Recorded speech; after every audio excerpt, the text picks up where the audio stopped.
울어야 삽니다.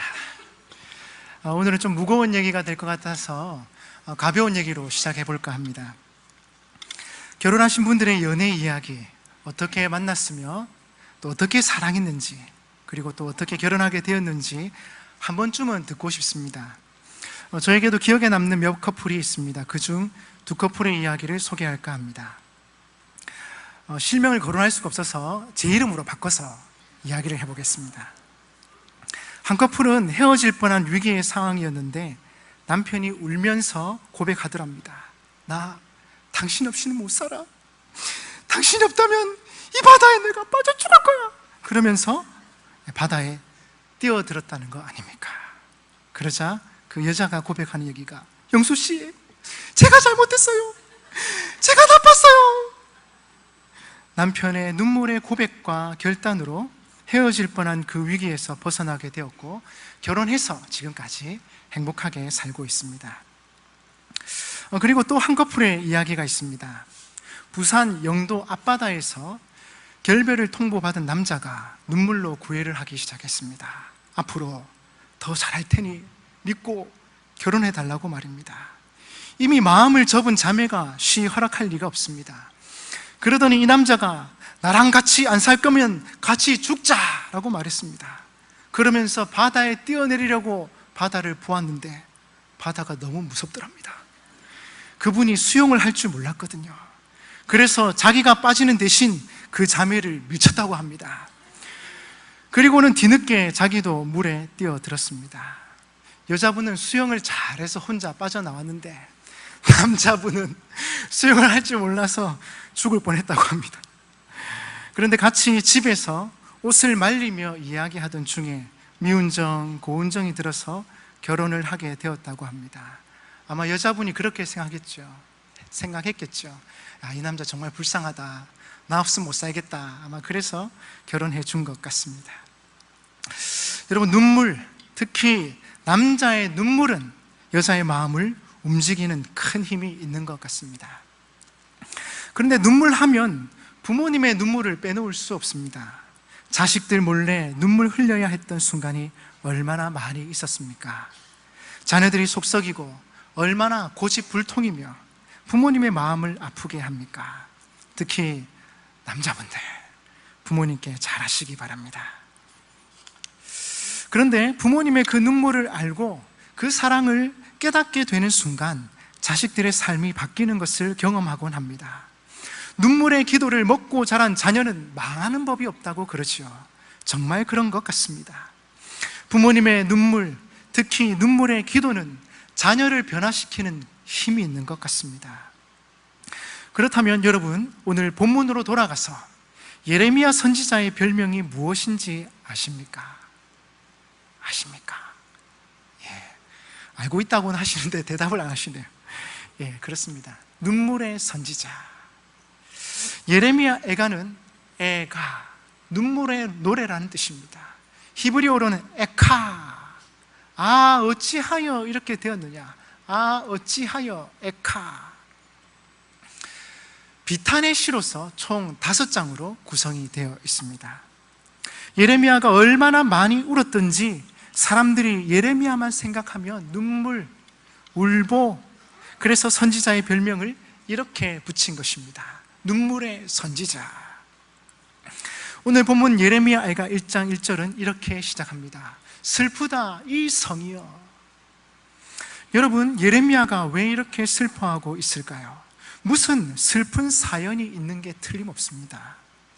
보통 선지서는 이렇게 시작합니다. 누구누구의 아들, 어느 선지자에게 임한 여호와의 말씀이라. 또는 누구누구의 아들, 어느 선지자가 본 이상이라. 이렇게 하나님의 말씀을 받은 경위가 소개되며 본론은 조금 있다가 등장합니다. 그러나 예레미야 애가는 비탄시로서 본론부터 등장을 하는데 그것도 감탄사가 먼저 나옵니다. 뭔가 북받치는 감정을 가누지 못하고 폭발하는 듯한 느낌입니다. 슬프다 이 성이여.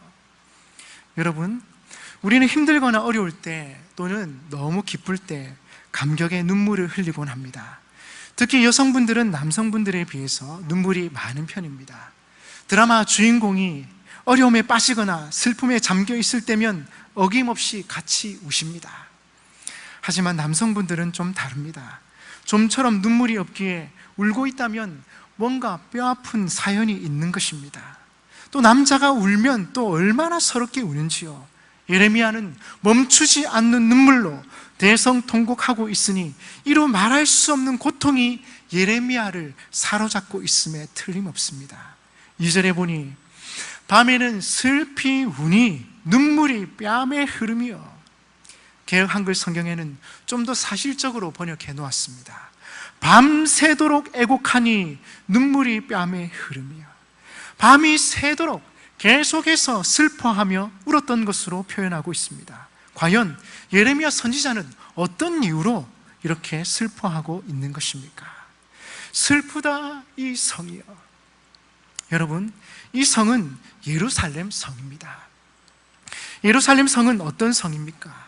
이스라엘 백성들이 함께 모여서 예배드리고 하나님께 제사를 드리며 죄로 가득했던 마음을 깨끗하게 씻음으로 말미암아 하나님과의 관계가 회복되었던 은혜의 자리였습니다. 그런데 왜 예레미야 선지자가 이 성을 향해 슬퍼하고 있는 것입니까? 그것은 이 성이 무너졌기 때문입니다. 이 성의 모습을 1절에서는 이렇게 표현하고 있습니다. 1절 다 같이 읽어보겠습니다. 시작. 슬프다 이 성이여, 전에는 사람들이 많더니 이제는 어찌 그리 적막하게 앉았는고.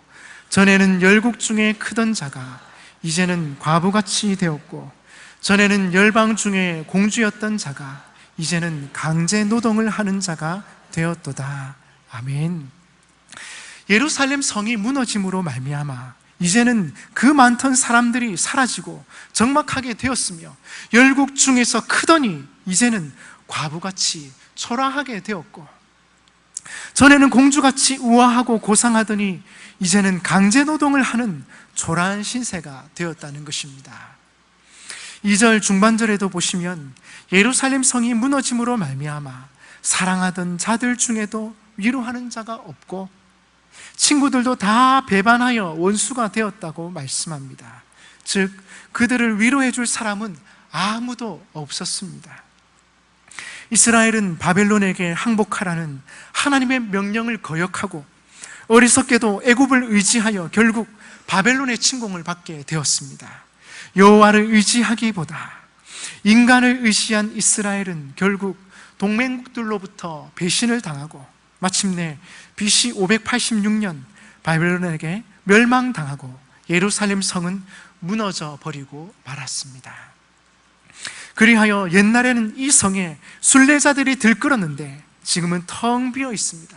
아무도 절기를 지키러 오지 않습니다. 이전에는 제사장들이 백성을 지도하며 예배로 인도했는데 지금은 단식만 하고 있습니다. 이전에 예루살렘 처녀들 같으면 즐거워했을 텐데 지금은 침묵하며 근심하고 있습니다. 이스라엘의 지도자들 역시 공동체를 가르치며 이끌어야 하는데 지금은 먹을 것이 없고 고통받기 싫어서 다 도망쳐 버렸습니다. 마지막으로 대적들이 머리가 되고 원수들이 형통하게 되어 예루살렘을 비웃고 있습니다. 이것이 예레미야애가 1장의 내용입니다. 이스라엘 백성들이 죄를 범하고 하나님을 떠남으로 말미암아 예루살렘 성이 함락되어 무너져 버리고 말았던 것입니다. 그래서 더 이상 예루살렘 성에서는 찬송의 소리가 들리지를 않습니다. 예배의 소리가 들리지를 않고 기도의 소리도 들리지를 않습니다. 이런 모습을 예레미야 선지자가 와서 보니까 너무 슬픕니다. 2절에서 이렇게 표현하고 있지요. 밤에는 슬피 우니 눈물이 뺨에 흐르며 밤새도록 울었다고 말씀합니다. 얼마나 슬펐던지 눈물이 멈추지를 않습니다. 하나님을 만나던 은혜의 자리는 이 예루살렘 성이 무너졌구나. 그렇다면 사람들은 어디서 예배하고 있단 말인가? 찬송하는 소리는 어디로 갔단 말인가? 예레미야 선지자는 눈물로 자신의 아픈 마음을 호소하고 있습니다. 단순히 예루살렘 성이 무너져 있고 사람들이 다니지 않으며 처지가 처량하다고 슬퍼하는 것이 아니었습니다. 예레미야는 이스라엘의 영적인 상태를 보고 슬퍼하고 있습니다. 즉 하나님을 예배하고 찬송하고 기도하던 그 이스라엘의 영광이 사라져 버린 채 이제는 잠잠한 이스라엘을 향하여 예레미야는 가슴을 아파하며 울고 있었던 것입니다. 하나님의 선민은, 하나님의 택함받은 이스라엘이 어찌하여 이렇게 된 것입니까? 5절 중반절에 보니 이렇게 말씀하고 있습니다. 그의 죄가 많음으로, 이스라엘의 죄가 많음으로 여호와께서 그를 곤고하게 하셨습니다. 예레미야는 조국이 망한 이유가 바로 죄 때문임을 알고 있었습니다. 죄, 조금 다르게 표현한다면 영적인 침체라고 할 수 있을 것입니다. 그렇다면 이 영적인 침체는 어디에서 온 것입니까? 죄, 영적 침체는 항상 하나님에 대한 감각이 무뎌지는 곳에서부터 시작됩니다. 저희 집에 두 아이가 있습니다. 가끔 TV를 보는데 아무리 얘기해도 반응이 없습니다. 무감각합니다. 얘들아 치카해야지, 얘들아 씻어야지, 아무리 얘기해도 듣지를 않습니다. 그때 한마디 던집니다. 야! 그때서야 아이들이 고개를 들고 반응합니다. 아빠가 왜 저러지? 무감각한 거죠.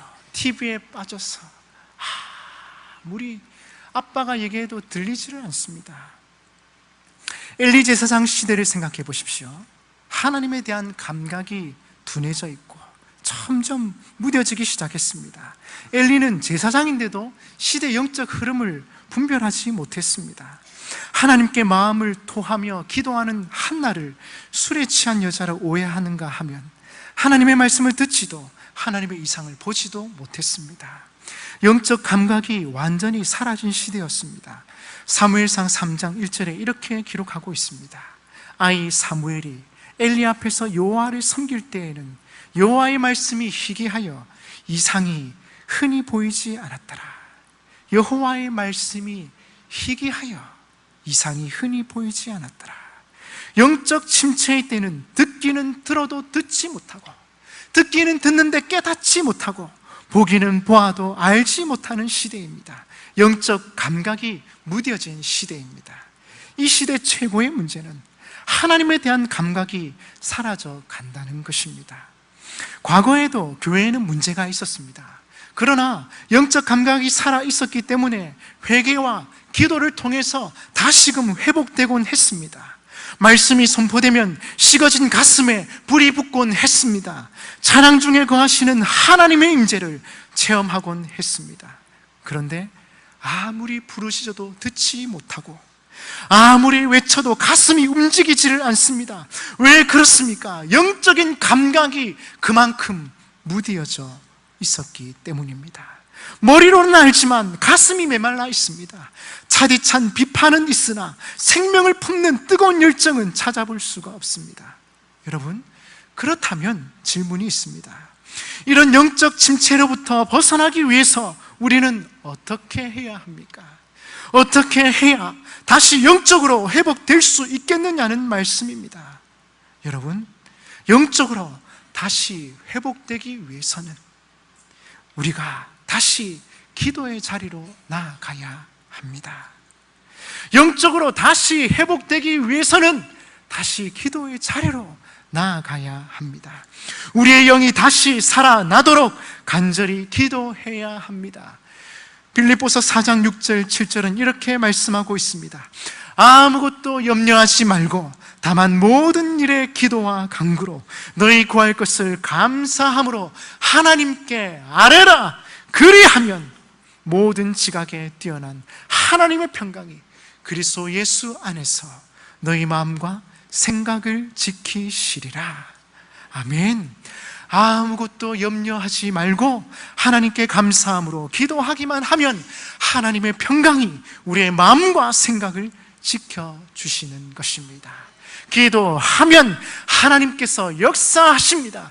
기도하면 하나님께서 응답하십니다. 그래서 마태복음 7장 7절에는 이렇게 말씀하고 있습니다. 구하라, 그리하면 너희에게 주실 것이요, 찾으라, 그리하면 찾아낼 것이요, 문을 두드리라, 그리하면 너희에게 열릴 것이니 기도하면 주시겠다고 거듭거듭 말씀하고 계십니다. 여러분, 기도 없이 얻을 수 없으며 위로부터 얻는 것이 없다면 영적으로 무력할 수밖에 없습니다. 그러니 기도로 영적 감각을 다시 되살려야 합니다. 예수님의 제자들도 예수님께서 승천하시고 나서 마가의 다락방에서 함께 모여서 무엇을 했습니까? 회의를 했습니까? 고스톱을 쳤나요? 그렇지 않습니다. 그들은 오로지 마음을 같이하여 전혀 기도하는 일에 힘썼습니다. 그들이 모여서 했던 것은 간절히 하나님께 부르짖어 기도하는 것이었습니다. 특별히 영적으로 무뎌져 있다거나 메말라 있다면 하나님 앞에 눈물로 기도해야 할 것입니다. 하나님 앞에서 울어야 사는 기적이 있는 것입니다. 여러분, 울어야 삽니다. 제가 신대원 다니던 전도사 시절입니다. 일주일에 한 끼 정도 부모님과 함께 식사를 할 수 있었습니다. 주일 아침입니다. 하루는 밥을 잘 먹고 있는데 아버지께서 저에게 이런 질문을 하셨습니다. 최전도사님은 예배 시간에 은혜가 있습니까? 의외의 질문에 조금 당황하기는 했지만 자신 있게 대답했습니다. 네, 있습니다. 예배 가운데 은혜가 있다고 대답했습니다. 그런데 아버지, 갑자기 왜 이렇게 무거운 얘기를 하십니까? 소화 안 되게 왜 그러세요? 그러자 아버지께서 안타까운 심정으로 하시는 얘기가 있었습니다. 예배 때 보니까 성도들이 예배 시간 전에 기도하고 찬송하고 하나님의 임재를 사모하며 오늘 은혜 받아야 할 낀데 사모하는 마음, 애타는 마음이 있어야 할 낀데 그런 사모함이 느껴지지 않더라. 애쓰고 노력해도 은혜 받을까 말까인데 이래가지고 되겠는가? 아들아, 니는 어떻게 생각하노? 저는 할 말이 없었습니다. 하나님의 성전인 우리가 하나님을 향한 갈증과 목마름이 있어야 함에도 너무 무뎌져 있다면 오늘 우리는 우리 자신을 돌아보아야 할 것입니다. 고린도전서 3장 16절에 너희가 하나님의 성전인 것과 하나님의 성령이 너희 안에 계시는 것을 알지 못하느냐? 성전인 우리를 향한 안타까운 하나님의 마음이 담겨 있습니다. 이 시대에 우리가 너무 잘 살게 되고 풍요롭고 할 일이 많고 바쁘다 보니까 성전된 우리들이 예배하는 것을 잊어버릴 때가 있습니다. 하나님을 마음에 모시고 살아가야 함에도 불구하고 하나님보다 취미활동, 노는 거, 세상의 욕심, 근심과 걱정으로 가득 차 있는 것은 아닙니까? 우리의 마음을 하나님으로 가득 채워야 함에도 하나님은 온데간데 없고 쓸데없는 것들로 가득 차 있지는 않습니까? 여러분의 마음에는 무엇으로 가득 차 있습니까? 예레미야 선지자는 오늘 무너진 예루살렘 성전을 바라보면서 슬프다 이 성이여 안타까운 마음으로 호소하고 있습니다. 여러분, 이 시대의 많은 성전들 또한 무너져가고 있는 것이 사실입니다. 성도들이, 다음 세대들이 하나님을 예배하는 것보다 세상의 즐거움에, 쾌락에, 물질에 빠져 있는 모습을 쉽게 볼 수 있습니다. 여러분, 이 시대에 우리의 성전들이 다시 일어나야 하지 않겠습니까? 이 시대에 성전된 우리들이 다시 회복되어야 할 것입니다. 그렇다면 질문이 있습니다. 주일날 우리의 예배드리는 모습은 어떠합니까? 주일날 우리의 예배드리는 모습은 어떻습니까? 얼마나 하나님의 은혜를 사모하면서 기대하고 기도하고 있습니까? 오늘은 주일 예배로 모였습니다. 우리가 예레미야의 심정을 가지고 나 자신을 위해서, 그리고 무너져가는 우리의 자녀들과 믿음의 후배들을 위해서 함께 기도해야 할 것입니다. 예레미야의 심정을 가지고 슬프다 이 성이여, 슬프다 이 모든 민족교회여, 슬프다 나의 아들이여, 슬프다 나의 딸이여, 안타까운 심정으로 기도해야 할 것입니다. 여러분, 우리 교회를 위해서 울어야 할 사람들이 필요합니다. 우리 교회를 위해서 눈물로 기도할 사람들이 필요합니다. 여기 계신 여러분들이 기도의 용사가 되어 계속해서 교회를 위해 눈물로 기도해 주시기 바랍니다. 특별히 믿음의 자녀들인 청년부, 중고등부, 초등부, 유치부, 영아부 친구들이 믿음 안에서 잘 자라도록 기도해 주셔야 합니다. 믿음으로 살아가기 힘든 이 시대의 풍조 속에서 무너져가는 성전들을 바라보면서 슬프다 내 아들이여, 슬프다 내 딸이여, 슬프다 고등부여, 슬프다 초등부여, 안타까운 마음으로 기도해야 할 것입니다. 여러분, 예레미야의 눈물의 기도가 계속되고 있습니다. 이와 같이 우리의 눈물도 계속되어야 할 것입니다. 우리의 자녀들과 믿음의 자녀들을 위해서 정말로 이들이 하나님께 기도하는, 하나님을 예배하는 참된 성전이 되기 위하여서 우리가 오늘도 눈물로 기도해야 할 것입니다. 제가 아는 후배의 이야기입니다. 중학교 시절 전교회에서 공부를 1, 2등 할 정도로 열심히 공부하던 후배였는데 사춘기가 오자 공부하는데 회의를 느끼게 되었고 고등학생이 되자 반항을 하기 시작했습니다. 공부는커녕 친구들과 놀기만 하고 교회 생활도 제대로 하지 않고 학교까지 무단결석하는 등 거의 정반대의 삶을 살기 시작했습니다. 그때는 모든 게 싫어 부모님의 말씀도 순종하지 않고 자기 마음대로 하면서 반항심을 드러냈습니다. 하지만 이 후배에게는 자신을 위해 날마다 기도하시는 어머니가 계셨습니다. 어머니는 날마다 새벽 기도를 다녀오시고는 아들의 방에 가서 자고 있는 아들의 손을 잡으면서 눈물로 기도했습니다. 아들은 이런 모습이 싫어서 짜증도 내고 손도 뿌리치고 모른 척 하기도 했지만 어머니는 3년 동안 계속해서 아들을 위해 눈물로 기도했습니다. 그 결과 변하지 않을 것 같던 아들이 서서히 변하기 시작했는데 결국 3년 뒤 자신의 모습을, 자신의 잘못을 뉘우치고 주님 품으로 돌아왔습니다. 그 친구가 하는 말이 어머니의 눈물의 기도가 있었기에 지금 자신이 이렇게 돌아오게 되었다고 고백했습니다. 여러분, 눈물의 기도는 힘이 있습니다. 우리의 자녀가 영적으로 살기를 원하십니까? 선생님들, 우리 반 아이들이 영적으로 회복되고 진정 하나님을 사랑하기를 원하십니까?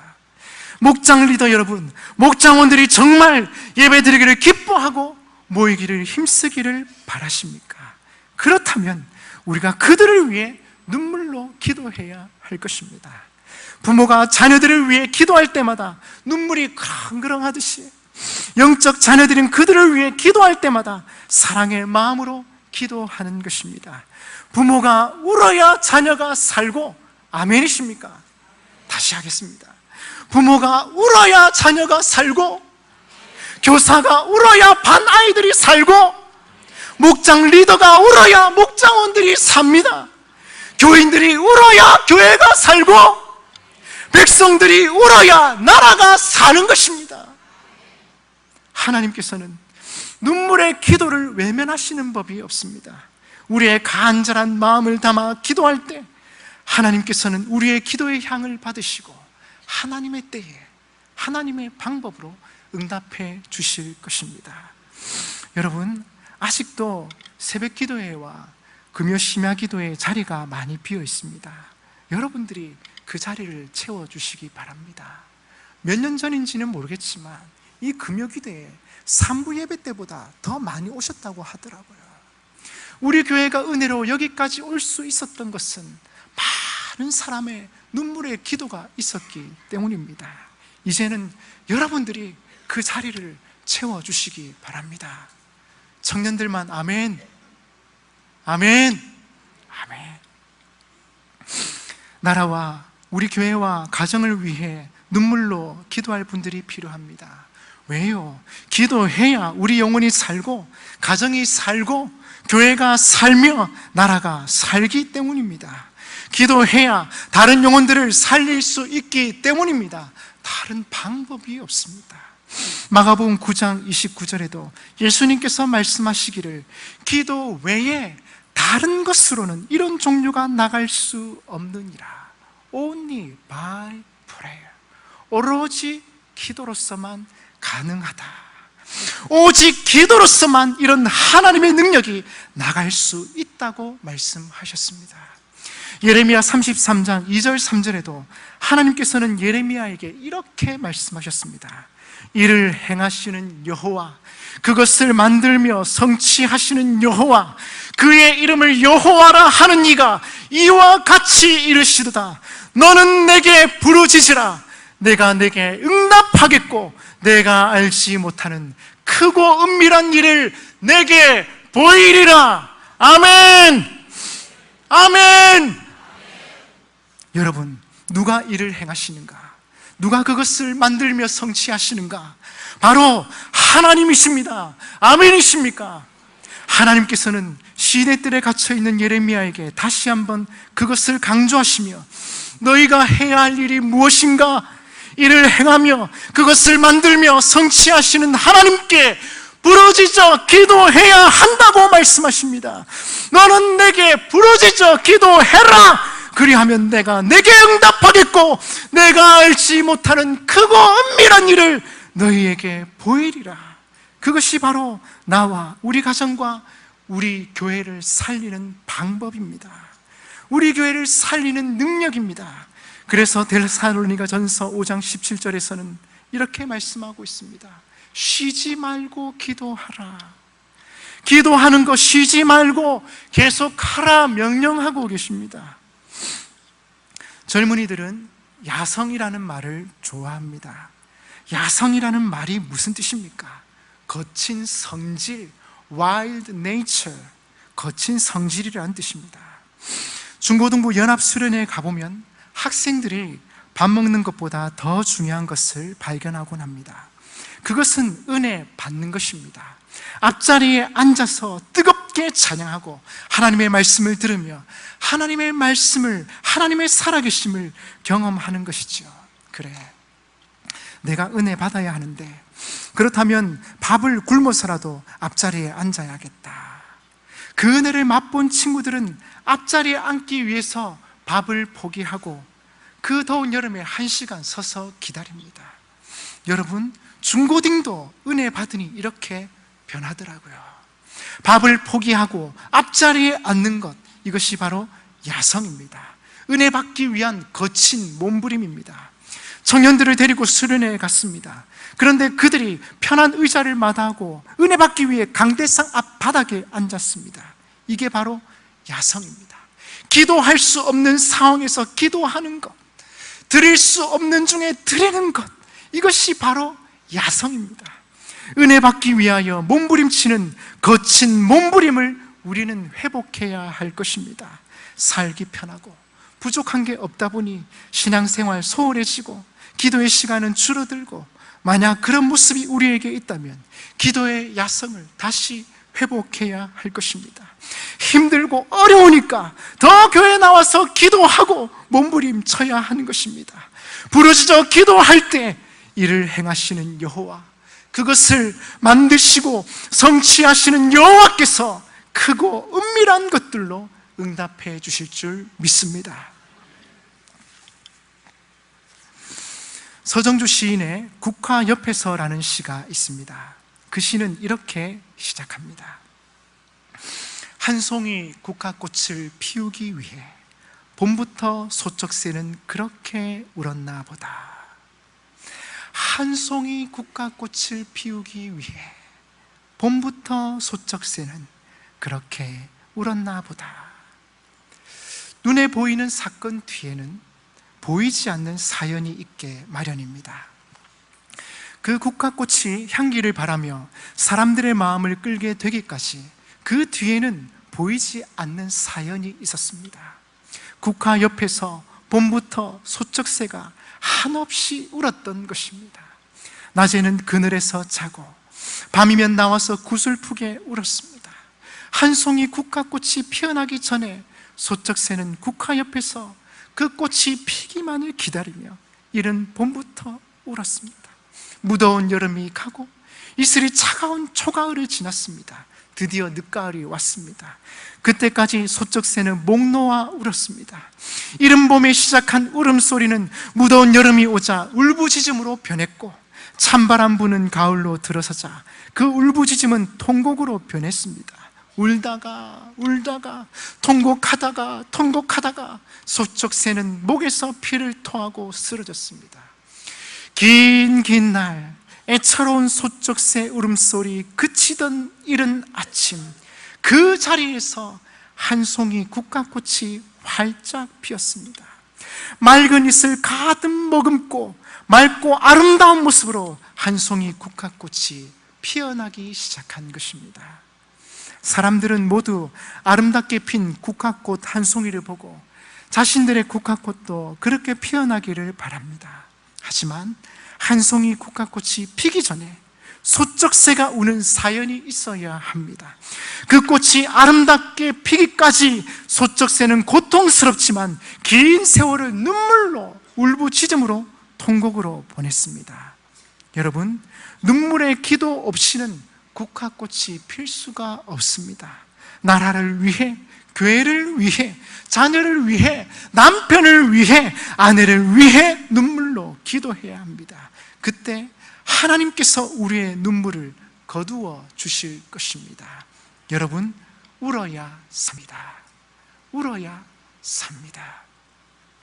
말씀을 맺겠습니다.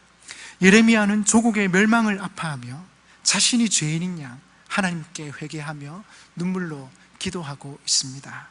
조국의 멸망이 죄로, 영적 침체로 말미암은 것인 줄 알았기에 그의 눈물은 더 처절했습니다.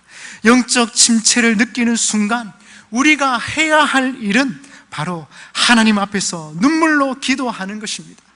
영적 감각이 무뎌져 가고 하나님을 향한 갈급함이 없고 예배의 감격이 예전 같지 않다면 지금이 바로 기도할 때이며 하나님께 부르짖을 때입니다. 20세기 초에 시카고라고 하는 곳은 깡패들이 드실대는 곳이었습니다. 그래서 영화 대부의 배경이 되기도 했습니다. 지금은 깡패들이 많이 없고 살기 좋은 도시라고 하지만 20세기 초반 해도 마피아의 본거지였다고 합니다. 그때 그 마피아들과 깡패, 술주정뱅이들에게 복음을 증거했던 커닐 클라크라는 목사님이 계십니다. 이분은 설교를 잘하는 것도 아니고 그렇다고 말을 잘하는 것도 아니고 학벌이 좋은 것도 아니며 그 당시 목사님이 갖추어야 할 자질을 많이 갖추고 있는 것도 아니었습니다. 특이한 점은 이분이 설교를 시작하면 끝까지 설교를 마무리 지은 적이 거의 없었다고 합니다. 설교하다가 이내 울어버립니다. 별명이 울보 목사였습니다. 하나님이 여러분을 진실로 사랑, 끝을 못 맺었다고 합니다. 설교하다가 울어버리고 또 하려다가 울어버리고 본인도 창피했다고 합니다.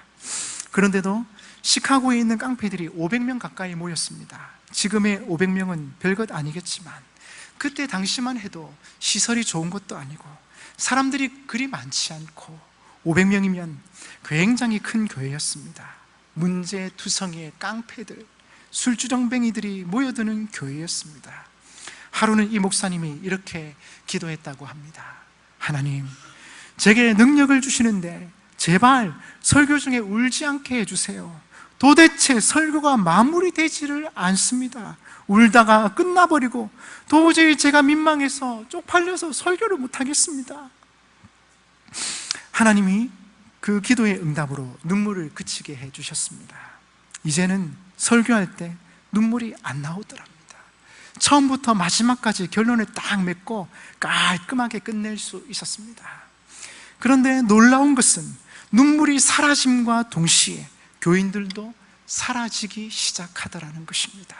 그래서 그때 깨달았습니다. 아, 내 능력의 원천이 이 눈물에 있었구나. 내 능력의 원천이 이 영혼에 대한 눈물에 있었구나. 그것을 깨닫고는 다시 하나님 앞에서 눈물을 돌려달라고 기도했다고 합니다. 사랑하는 여러분, 영혼을 향한 눈물은 그 영혼을 움직이는 힘이 있습니다. 마찬가지로 눈물의 기도도 힘이 있습니다. 눈물의 기도는 하나님의 보좌를 움직이는 힘이 있습니다. 하나님 앞에서 부모가 울어야 자녀가 살고, 아멘 하셔야죠. 하나님 앞에서 부모가 울어야 자녀가 살고, 교사가 울어야 반아이들이 살고, 목장 리더가 울어야 목장원들이 살고, 교인들이 울어야 교회가 살며, 백성들이 울어야 나라가 삽니다. 여러분, 그렇습니다. 울어야 사는 기적을 경험할 수 있습니다. 하나님께서는 눈물의 기도를 외면하시는 법이 없습니다. 따라서 교회를 위하여 기도해 주시기 바랍니다. 힘들고 어려울 때에 우리가 무엇을 할 것인가? 원망 불평하는 것이 아니라 교회에 나와서 기도하는 것입니다. 방학을 하지만 수요 기도회, 금요 기도회는 방학 없습니다. 계속 기도합니다. 여러분들이 와서 기도해 주시기 바랍니다. 눈물의 기도가 있는 곳에, 하나님의 임재를 사모하며 기도하는 그곳에 하나님의 영광이, 하나님의 능력이, 하나님의 축복이 함께하는 것입니다. 또한 계속되는 여름 교회 사역을 위해서 눈물로 기도해 주시기 바랍니다. 다음 세대가 살아야 우리 교회가 살고 미래가 있고 희망이 있습니다. 여름 사역을 통해 부서가 하나 되고 하나님을 더 깊이 알아가며 어린이들이 예수 그리스도의 사람으로 살아가게 될 것입니다. 여러분, 지금은 기도할 때입니다. 울어야 삽니다. 여러분의 눈물의 기도로 말미암아 가정이 살고 교회가 살며 나라가 사는 귀한 하나님의 은혜와 축복이 함께 하시기를 주님의 이름으로 축복합니다.